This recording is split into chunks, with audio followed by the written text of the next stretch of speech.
Assalamualaikum warahmatullahi wabarakatuh. Di sini saya akan mempresentasikan modul 3 menjauhkan yang dekat, mendekatkan yang jauh. Unit 1, aku di antara kalian.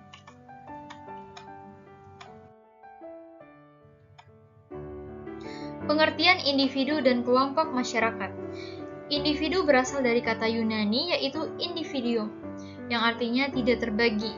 Dalam ilmu sosial, paham individu menyangkut tabiat dengan kehidupan dan jiwa yang majemuk.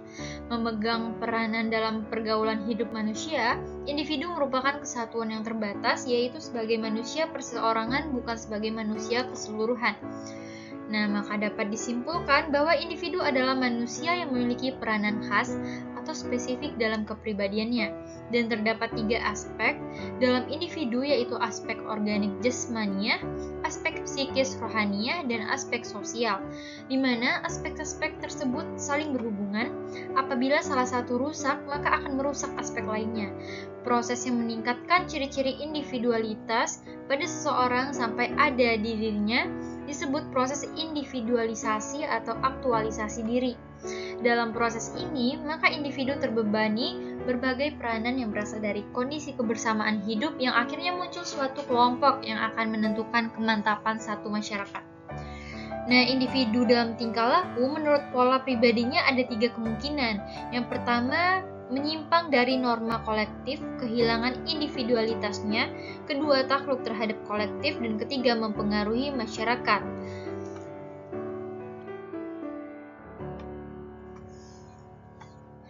Dengan demikian, manusia merupakan makhluk individual tidak hanya dalam arti keseluruhan jiwa raga, tetapi merupakan pribadi yang khas menurut corak kepribadian dan kecakapannya. Nah, individu mempunyai ciri-ciri memiliki suatu pikiran dan diri.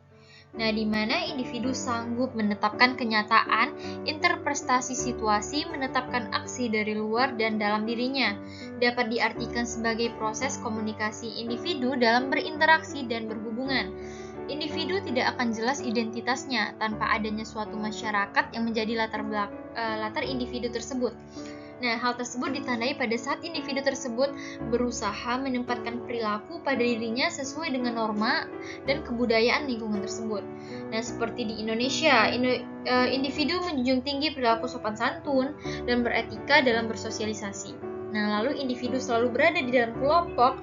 Peranan kelompok tersebut adalah untuk mematangkan individu tersebut untuk menjadi seorang pribadi.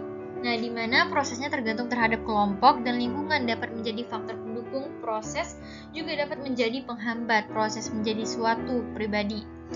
Nah, faktor pendukung dan faktor penghambat juga dapat berdasarkan individu itu sendiri.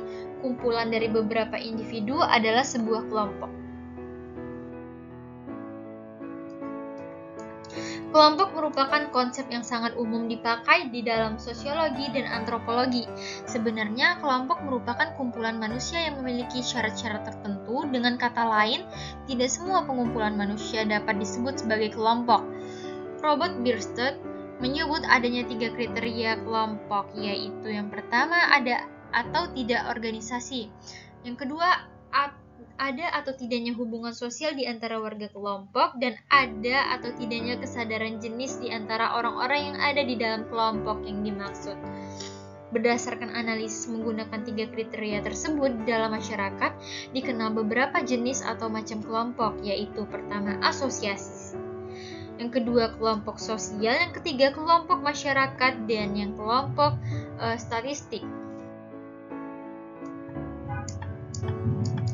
Asosiasi merupakan kelompok yang memenuhi 3 kriteria Bierstadt tersebut. Suatu asosiasi atau organisasi formal terdiri atas orang-orang yang memiliki kesadaran atau kesamaan jenis. Ada hubungan sosial di antara warga kelompok dan organisasi. Lalu yang kedua, kelompok sosial atau social groups. Kelompok yang para anggotanya memiliki kesadaran atau kesamaan jenis serta hubungan sosial di antara warganya, tetapi tidak mengenal organisasi.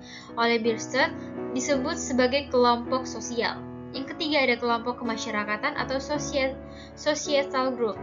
Atau kelompok kemasyarakatan merupakan kelompok yang berisi orang-orang yang memiliki kesadaran jenis saja. Tidak ada hubungan sosial di antara orang-orang tersebut maupun organisasi, disebut sebagai kelompok kemasyarakatan atau social groups.